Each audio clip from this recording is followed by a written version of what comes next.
Selamat datang di channel Pemuja Malam. Jangan lupa like, share, and subscribe ya.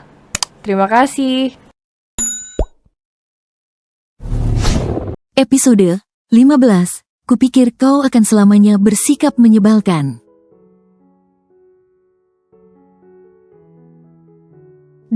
Masih sempatnya nyalahin Dava.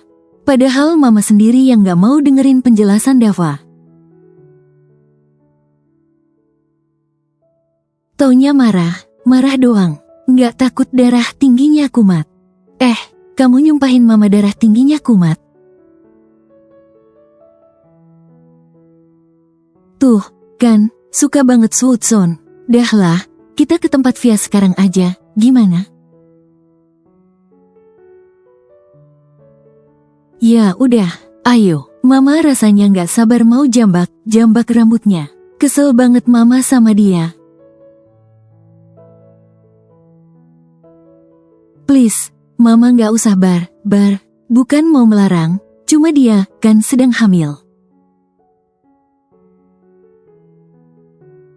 Gimana kalau sampai kenapa? Kan kita juga yang repot. Nyebelin banget sih. Tapi bener juga yang kamu bilang. Tapi kalau bukan kamu, siapa yang menghamilinya? Bukankah selama ini dia menjalin hubungan dengan kamu?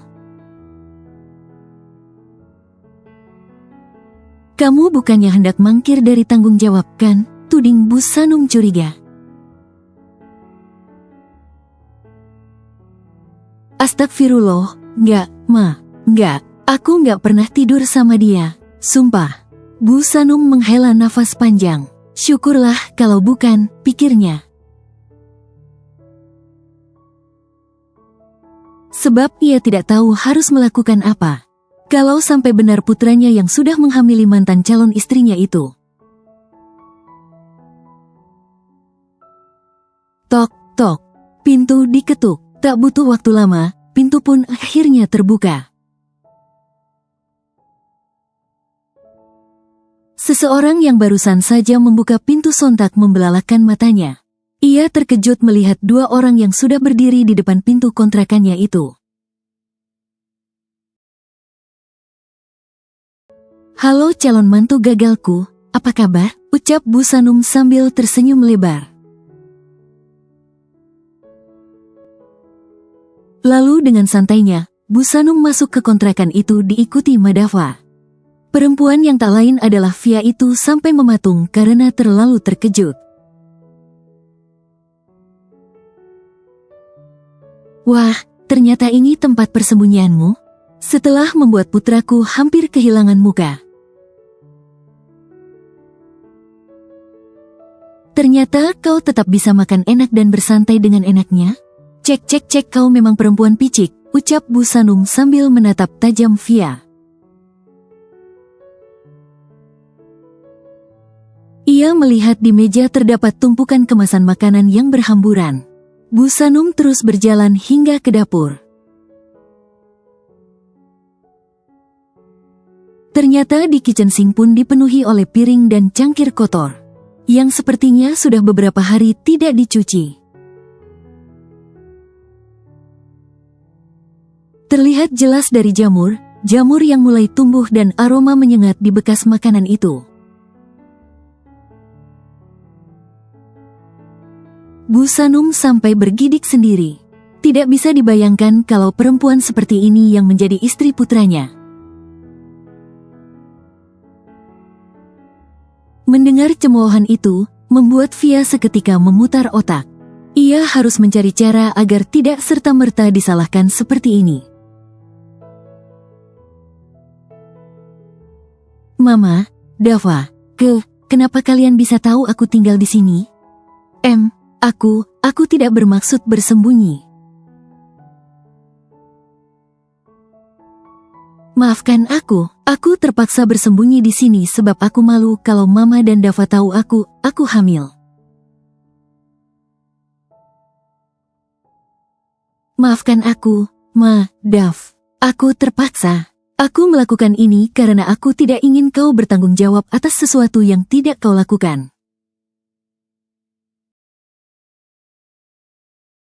Meskipun ini bukan kesalahanku sepenuhnya karena aku diperko.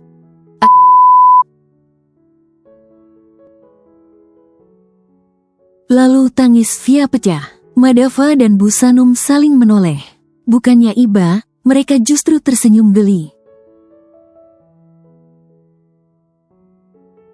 Sudahlah, Via, sudahi tangisan kebohonganmu itu. Kau pikir kami percaya? Dari kau yang telah sengaja menipu kami dengan orang tua bayaranmu itu saja. Sudah terlihat jelas kalau kau memang sengaja menipu kami. Sekarang jelaskan saja pada kami, apa motifmu menipuku mentah, katakan. Ucap Madava tegas membuat Via terperanjat. Ia menelan ludah, bingung. Kalau ia berkata jujur, maka nyawanya akan segera terancam. Aku tidak menipumu, aku berkata jujur, sungguh. Bu Sanum dan Madava menghembuskan nafas kasar. Sudahlah Dava, dia pasti takkan berkata jujur. Segera selesaikan tujuan kita saja.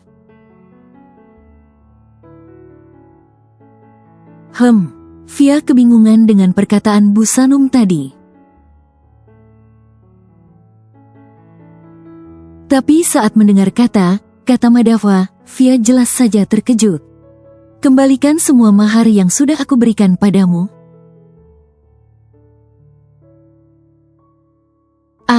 Apa? Jangan. Via memekik keras saat mendengar kata itu. Bukankah kau sudah memberikan semua itu padaku? Madava berdecih. Aku memberikannya karena aku akan menikahimu dan kau akan jadi istriku. Tapi kenyataannya, Madava menyipitkan matanya. Mama sudah menemukannya. Ayo, Dava, ambil semua mahar ini. Ini barang mahal. Lebih baik kau berikan ini para Ayu daripada penipu itu. Madava tersenyum lebar, lalu ia melenggang dengan santai ke sumber suara. Ia tersenyum makin lebar saat melihat tumpukan barang yang ia jadikan mahar dan seserahan itu. Termasuk beberapa kotak perhiasan dan frame mahar, yang di dalamnya terdapat logam mulia dan uang tunai. Madava pun segera mengambilnya. Sementara Bu Sanum mengambil perhiasan, tas, dan sepatu. Via memekik. Ia tidak terima semua mahar itu diambil kembali. Ia bahkan menghalangi langkah Madava dan Bu Sanum agar tidak mengambil semua mahar dan barang seserahan itu. Kau memilih aku mengambil barang ini atau aku melaporkanmu ke polisi atas pasal penipuan?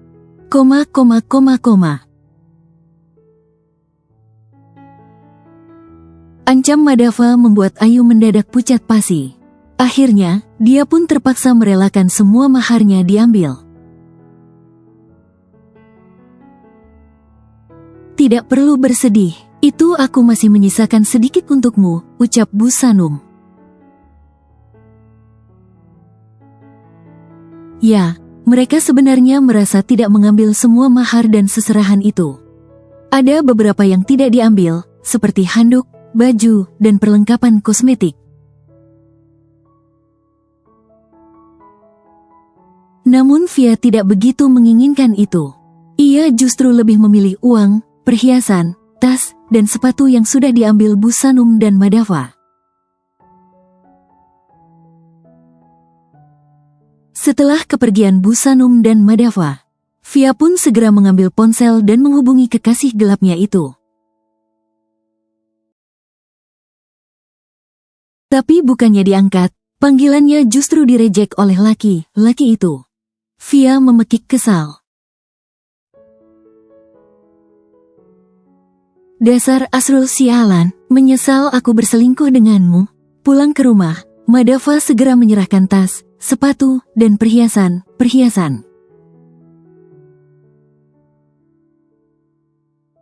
Yang tadinya merupakan mahar dan seserahan untuk Via pada Ayu. Sontak saja Ayu terkejut bukan main saat melihatnya. "Ini apa? Untukmu, ambillah," ucap Madava santai. Ayu jelas saja terkejut. Ia tahu barang ini merupakan mahar dan seserahan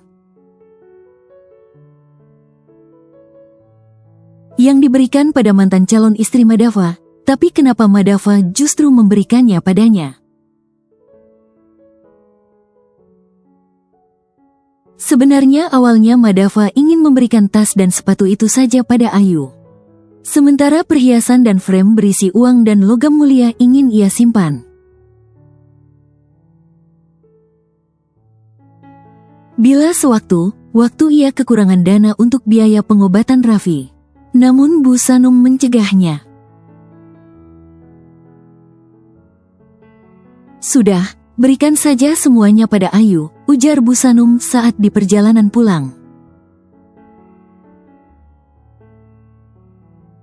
"Sebenarnya aku juga ingin begitu, Ma, tapi aku membutuhkan banyak biaya untuk pengobatan Raffi." Kasihan Ayu bila Raffi tidak segera diobati. Ia pasti merasa sangat sedih sekali. Ujar Madava sambil mengendarai mobilnya. Alis Bu Sanum terangkat. Sungguh jawaban yang tidak terduga yang ia dapatkan dari Madava. Ternyata dia bisa perhatian juga ya, batin Bu Sanum sambil mengulum senyum. "Kau tahu, saat Mama pertama kali menawarkan pernikahan pada Ayu, dia menolak mentah-mentah."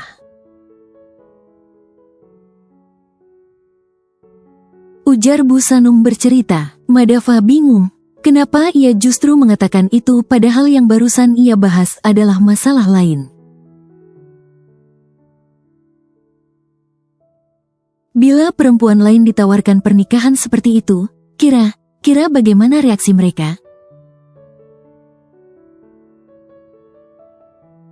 Kebanyakan menerima pastinya, kan? Apalagi bila dinikahkan dengan laki tampan dan mapan seperti dirimu. Madava tak mampu menahan senyumnya. Ia tersenyum lebar, merasa bangga dengan wajah rupawan yang ia miliki. Namun Ayu berbeda, ia tidak tertarik sama sekali. Lalu, kenapa tiba dia bisa berbalik menerima pernikahan itu? Tanya Madava penasaran. Raffi, kuncinya adalah Raffi. Mama menawarkan pengobatan untuk Raffi. Mama bisa melihat kalau anak itu tidak sedang baik saja. Karena itu Mama memberikan penawaran itu. Dan benar saja, Ayu pun bersedia. Madava cukup terkejut, bahkan Ayu tidak memikirkan dirinya sendiri. Yang ada di pikiran Ayu hanyalah Raffi. Ia tidak sedikit pun memikirkan keuntungannya sendiri. Padahal bisa saja ia meminta sesuatu untuk keuntungan dan kesenangannya sendiri. Tetapi Ayu tidak melakukannya. Yang ia pikirkan hanyalah kesembuhan dan kesehatan Raffi. Padahal Raffi bukanlah anak kandungnya. Tapi ia bisa begitu mencintai dan menyayanginya seperti ibu kandung sendiri. Madava pun jadi semakin bertekad ingin membantu pengobatan Raffi. "Oh, ya, simpan ini, Va." Bu Sanum mengeluarkan sebuah kartu debit dan menyerahkannya pada Madava. "Maksud Mama apa? Kenapa Mama menyerahkan kartu debit ini padaku?" "Ini bukan untukmu, tapi Ayu. Seperti janji Mama yang ingin membiayai pengobatan Raffi." Mama titipkan ini padamu. Ini adalah uang hasil bagi hasil penjualan tanah mendiang kakekmu. Mama pergi kemarin itu untuk mengurus ini bersama om dan tantemu. Memang tidak begitu banyak, tapi lumayanlah.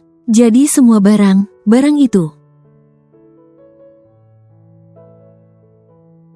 Bu Sanum menggestur dagunya ke barang di jok belakang. Kau bisa memberikannya pada Ayu. Dia lebih pantas menerimanya dibandingkan Ani.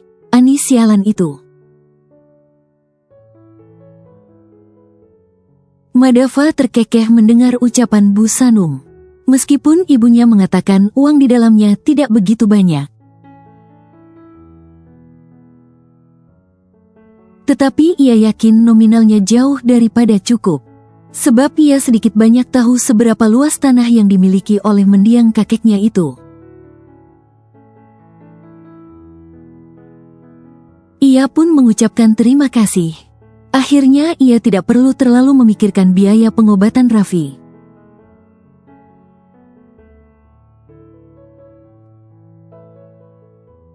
Tapi bukankah ini sudah diberikan pada calon istrimu itu?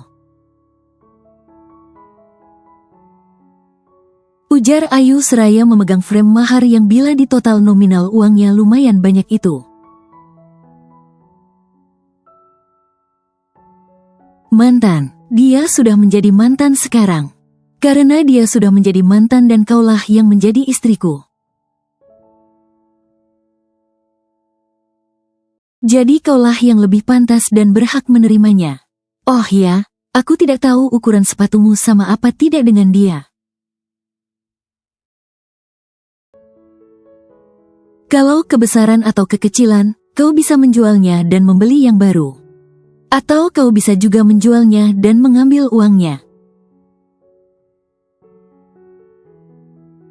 Kalau kau ingin membeli yang baru, katakan saja padaku. Aku akan menemanimu mencari penggantinya, ujar Madava sambil melepaskan kemejanya. Ayu sontak saja terpana. Bukan hanya terpana dengan kata Madava. Tapi juga tubuh atletis suaminya yang kini hanya berbalut singlet. Kenapa memperhatikanku seperti itu? Apa kau ingin menyentuhnya? Goda Madava yang sudah mendekat ke arah Ayu.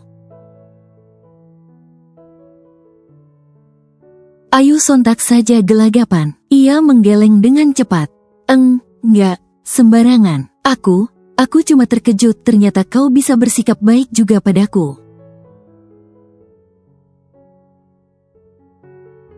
Kupikir kau akan selamanya bersikap menyebalkan, kilah Ayu. Madava tergelak. Ya, terus saja mengelak.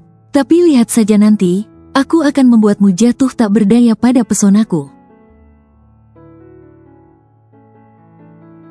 Seru Madava sambil berjalan menuju kamarnya. Dilemparkannya ke mejanya tadi hingga menutup wajah Ayu. Ayu memekik kesal. Dasar narsis, coba aja kalau bisa. Kau menantangku? Ya, jawab Ayu yang entah kenapa terdengar tidak yakin dengan katanya sendiri. Let's see, aku akan membuktikannya kalau aku pasti sanggup menaklukkan hatimu. Ucapnya seraya menyeringai. Entah kenapa ia mengatakan itu dan entah kenapa ia begitu ingin menaklukkan Ayu, istri dinginnya itu. Madava merasa geli sendiri. Padahal di awal pernikahan ia ingin membuat istrinya itu tersiksa di pernikahan ini. Tapi kenapa tujuannya kini tiba-tiba berubah? Ia justru ingin meluluhkan hati istrinya yang sepertinya sudah membeku itu. Madava jadi teringat cerita Ayu sebelumnya. Kalau ia dulu memiliki seorang kekasih dan terpaksa berpisah karena permintaan ibu dari kekasihnya itu. Entah mengapa, Mengingat itu membuat Madava kesal. Ia pikir pasti hingga sekarang Ayu masih mencintai laki-laki itu. Oleh sebab itu ia menutup rapat pintu hatinya hingga sekarang. Sial. Apa yang kau lakukan di sini? Sentak Asrul pada Via yang tiba-tiba masuk ke apartemennya. Saat mendengar suara bel ditekan, Asrul pikir itu pengantar pizza yang ia pesan. Namun tidak disangkanya, Via lah yang berdiri di sana dan segera menerobos masuk ke dalam apartemennya. Berhenti marah, aku sedang kesal sekali hari ini. Kalau kau kesal, kau pergi saja jalan.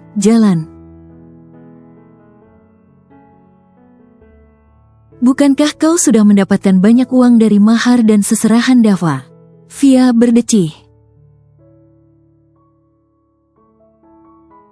Semua sudah tidak ada lagi. Abis tak bersisa. Kau tahu apa maksudmu? Memangnya apa yang kau beli sampai uang sebanyak itu habis begitu saja tidak bersisa? Semuanya sudah diambil Dava. Bukannya percaya, Asrul justru terkekeh tidak percaya. Kau pikir aku percaya dengan kata-katamu? Tapi kenyataannya begitu. Dava sudah mengetahui tempat persembunyianku. Dan mengambil semua mahar yang sudah ia berikan. Ucap Via seraya menghela nafas kasar. Ia mengusap perutnya yang belum begitu besar. Asrul refleks mundur ke belakang. Ia terkejut bukan main. Kau tidak sedang bercanda, kan? Mana mungkin dia mengetahui tempat tinggalmu? Tapi inilah kenyataannya. Kau sedang menunggu seseorang? Bel berbunyi, tapi Asrul yang terlalu terkejut justru diam tak bergeming. Via kesal kemudian segera beranjak menuju pintu. Ternyata itu pengantar pizza. Via tersenyum, pas sekali, ia sedang lapar sekali malam ini. Setelah mengambil pizza itu, Via pun segera masuk ke dalam. Tanpa ragu, ia menyantap pizza itu dengan santainya. Lalu apa yang sudah kau katakan padanya? Asrul gugup, tapi jawaban Via membuatnya benar-benar lega. Tidak, aku tidak menceritakan apapun. Baguslah. Via kesal melihat reaksi Asrul. Sayang, lalu bagaimana dengan kehamilanku ini? Memangnya aku pernah memintamu mengandung anakku? Lalu, ya terserah kau saja, mau kau gugurkan bagus, tidak juga terserah. Tapi jangan pernah memintaku untuk bertanggung jawab karena aku tidak mau. Kau jahat, pekik Via kesal sambil melempar potongan pizza hingga dapat mengenai wajah Asrul. Kurang ajar, apa yang kau lakukan? Hah? Pokoknya aku mau kau bertanggung jawab. Nikahi aku. Dalam mimpimu, Asrul yang kadung kesal melihat keberadaan Via pun memilih keluar. Via kesal bukan main. Ia berteriak sambil melemparkan apa saja yang ada di ruangan itu. Asrul sialan, awas kau, akan ku pastikan kau akan segera menikahiku. Lihat saja, ucap Via menggebu-gebu.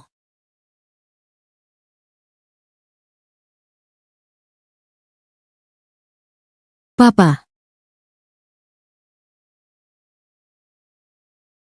Raffi. Madava sempat bingung saat melihat keberadaan Raffi yang berbaring di kasurnya. Tapi setelah ingatannya kembali, ia pun tersenyum lebar dan segera menghampiri Raffi. Dikecupnya kening Raffi membuat bocah laki itu tersenyum begitu lebarnya. Hatinya menghangat, ia merasa bahagia, karena akhirnya bisa mendapatkan perhatian dan kasih sayang seorang ayah. Papa mandi dulu ya, bau. Setelah itu, kita main, mau? Mau, Pa, Raffi mau, seru Raffi bersemangat. Madava mengacak rambut bocah laki itu gemas. Madava sendiri heran, rasa sayang itu bisa tumbuh secepat ini pada Raffi. Padahal mereka tidak memiliki ikatan apapun. Tapi mengingat Ayu yang bisa menyayangi Raffi sedalam itu membuat Madava berpikir. Sepertinya Raffi memiliki aura positif yang membuat semua orang bisa dengan cepat menyayanginya. Madava pun segera masuk ke kamar mandi. Dari ambang pintu yang belum tertutup, Ayu memperhatikan semua itu. Sikap Madava yang begitu baik pada Raffi dan senyum bahagia Raffi membuat sudut bibir Ayu ke atas. Senyum itu melengkung indah. Ayu yang merasa bahagia pun berinisiatif untuk memperlakukan Madava dengan lebih baik. Ia membantu menyiapkan pakaian ganti untuk suaminya itu.